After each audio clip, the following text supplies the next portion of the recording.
विवेक आज्ञा आज मु तुमको गोटे बढ़िया सुंदर चाणक्य नीति कहबी मन दे शुण प्रथमे समस्ते जो मैंने आम वीडियो को देखुं समस्त को कह दिया आम चैनल को सब्सक्राइब करेंगे समस्ते आम चैनल को सब्सक्राइब करो।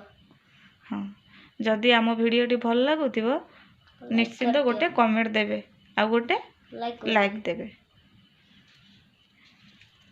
चाणक्य कही कौन कही पुत्र जदि मूर्ख हुए अर्थात शिक्षा तथा विविध वैषयिक और सामाजिक दृष्टि अयोग्य होई पितांक बोझ होई रही थाए ताहले ताहार जन्म वृथा हो जाए।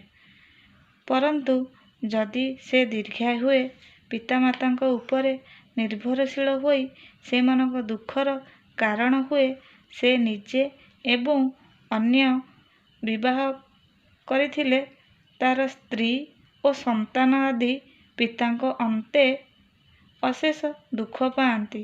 तेणु एपरि मूर्ख पुत्र जन्म होई मरी जाइथिबा उचित।